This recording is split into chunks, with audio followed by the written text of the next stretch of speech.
आज हम बात करेंगे परिमेय संख्याओं की। परिमेय संख्याओं को समझने से पहले हमें समझना होगा प्राकृत संख्याएं क्या होती है, पूर्ण संख्याएं क्या होती है और पूर्णांक संख्याएं क्या होती है। सबसे पहले बात करते हैं प्राकृत संख्याओं की। जिन संख्याओं से गिनती की क्रिया की जाती है उन्हें प्राकृत संख्या कहते हैं। एक से लेकर जो हम गिनती गिनते हैं उन्हीं को ही प्राकृत संख्याएं बोला जाता है। इनमें शून्य को शामिल नहीं किया जाता है। प्राकृत संख्या अनंत होती है। प्राकृत संख्या में शून्य को शामिल नहीं करना है और ये संख्या जहाँ तक आप गिन सकते हैं यानी ये संख्या अनंत होती है। ये प्लस की जितनी भी संख्याएं हैं जो एक से शुरू होती है वो सभी प्राकृत संख्या होती है।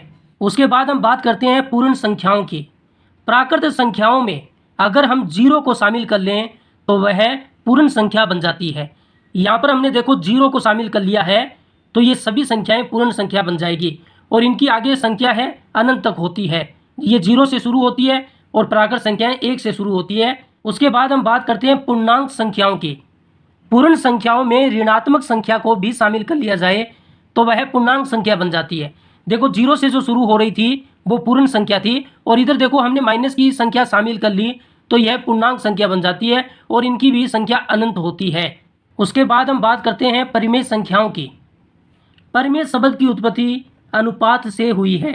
हम जानते हैं कि 2:5 को 2/5 भी लिखा जा सकता है। 2:5 होता है या अनुपात में जो संख्या होती है उसको भिन्न बनाया जा सकता है। ये 2:5 है तो इसे 2/5 लिखा जा सकता है और यहाँ पर 2 और 5 ये प्लस की संख्या है तो ये प्राकृत संख्या है। परंतु -2/5 को -2:5 में व्यक्त नहीं किया जा सकता।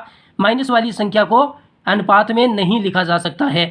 कोई भी दो पूर्णांक मान लीजिए P और Q है, Q का मान 0 नहीं होना चाहिए, यही परिमेय संख्याओं की शर्त है और उनका रूप P/Q के रूप में होना चाहिए।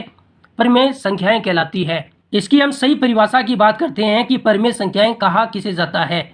परिमेय संख्याएं को P/Q के रूप में लिखा जाता है और यहाँ पर Q का मान 0 नहीं होता है। P का मान 0 हो सकता है लेकिन Q का मान 0 नहीं होता। P और Q पूर्णांक है। पूर्णांक हमने आपको पहले ही बताया है जिसमें माइनस की भी संख्याएं शामिल हो, जीरो भी शामिल हो और प्लस की भी संख्याएं शामिल हो, उन्हें पूर्णांक कहते हैं। लेकिन Q का मान 0 नहीं होना चाहिए, P का मान 0 हो सकता है। जैसे हमने एक एग्जाम्पल लिया 3/7, यह परिमेय संख्या है क्योंकि यहाँ पर P का मान 3 है, पूर्णांक है और Q का मान 7 है, 0 नहीं है, 0 नहीं होना चाहिए। यहाँ पर प्लस माइनस कुछ भी हो सकता है क्योंकि पूर्णांक दोनों ही होता है प्लस माइनस। तो यह एक परिमेय संख्या है। P/Q के रूप वाली संख्या परिमेय संख्या होती है। Q का मान 0 नहीं होना चाहिए। उसके बाद में एक प्रश्न है। हमने ऊपर देखा 3/7, हमने यहाँ पर देखा 3/7 एक परिमेय संख्या है। क्या -3/7 भी एक परिमेय संख्या है? उसमें प्लस है, इसमें माइनस है। देखते हैं ये परिमेय संख्या है या नहीं है। तो हमें क्या करना है, P/Q के रूप से तुलना करनी है। यहाँ पर P का मान -3 और Q का मान 7 हो गया। P का मान -3 हो गया और Q का मान 7 हो गया। तो हमें पता है कि P पूर्णांक है और Q भी पूर्णांक है। Q का मान 0 नहीं होना चाहिए तो यहाँ पर Q का मान 7 है, 0 भी नहीं है और P का मान -3 है, माइनस तो हो सकता है क्योंकि P और Q पूर्णांक है।